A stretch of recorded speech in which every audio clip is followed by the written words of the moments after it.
Long ago in the sun-soaked land of Egypt, by the flowing Nile, a dreadful command was given, one that would change everything. The Pharaoh, the great ruler of Egypt, felt his heart tighten with fear.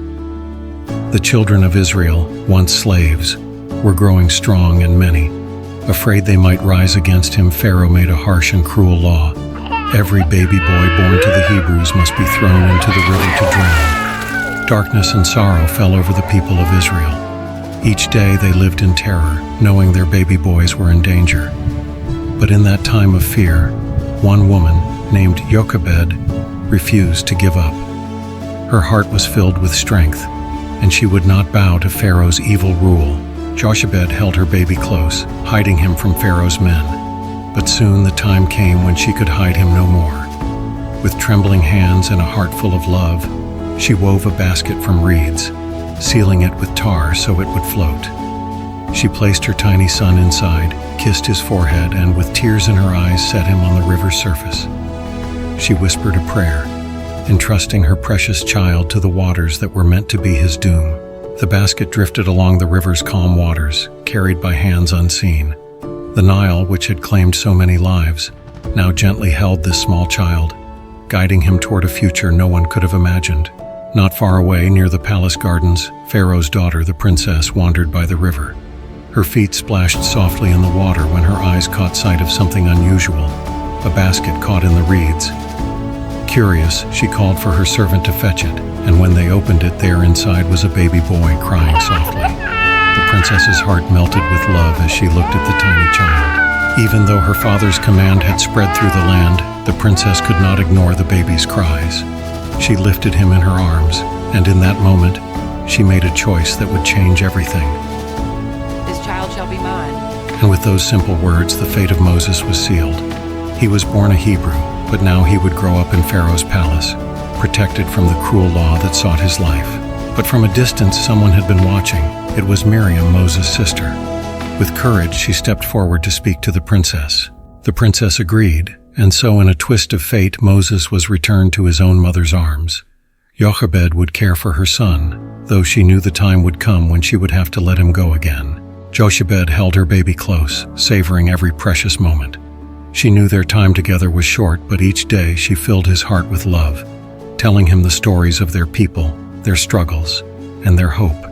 Moses grew strong and wise, dressed in fine robes, and taught the ways of Egypt's powerful rulers.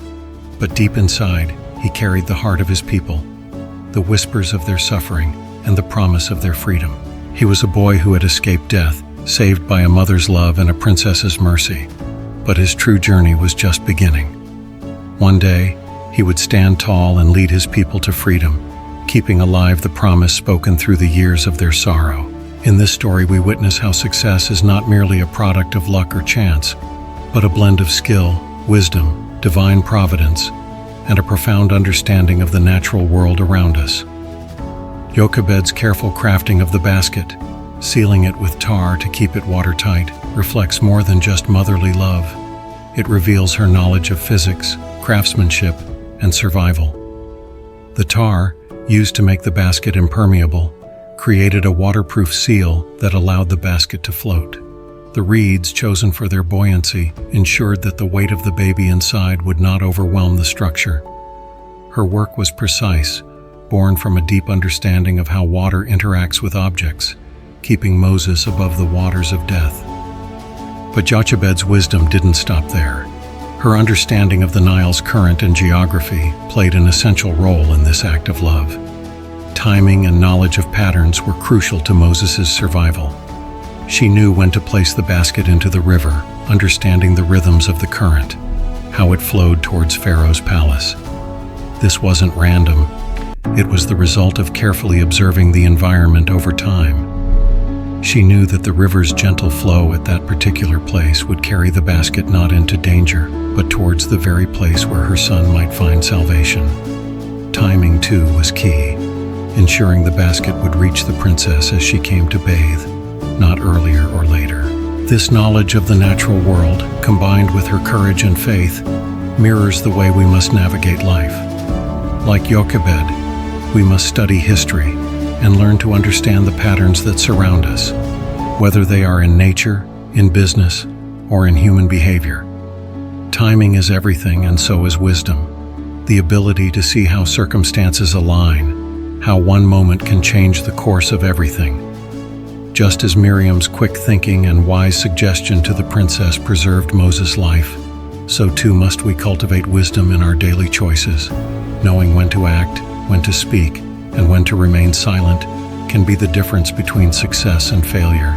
Yet even with all this skill and wisdom, there was still a force beyond Jochebed's control that worked on her behalf. Divine providence played its part in ensuring that Pharaoh's daughter, not a commoner or soldier, discovered the basket. The current could have taken Moses anywhere, but it led him to the princess, whose heart softened at the sight of the crying child. In this, we see the hand of the divine at work, guiding events beyond human control, yet in perfect harmony with the efforts of those who trust and act with faith. This story reminds us that our success, too, relies on this delicate balance. We must hone our skills, whether in crafting, coding, or business, just as Jochebed did, mastering the details that make the difference between success and failure. We must also cultivate wisdom, like Miriam, knowing when to act, when to wait, and how to understand the patterns of life around us. But finally, we must trust in forces greater than ourselves. As Jochebed released her son into the river, she also released him into the hands of divine providence, believing that God's will would guide him safely through the dangers. In life, we too must do our part, master our skills, understand the world's rhythms, and make wise decisions, but also leave space for the unseen hand that shapes our destiny. Timing, understanding of patterns, and faith come together in moments that change everything. True success is found in the blend of human effort and divine guidance, where skill, wisdom, and providence work in unison to bring about outcomes greater than we can imagine. So let us strive to be excellent in our craft, to understand the world and its patterns, and to trust that in the moments that matter most, divine providence will guide us where we need to be.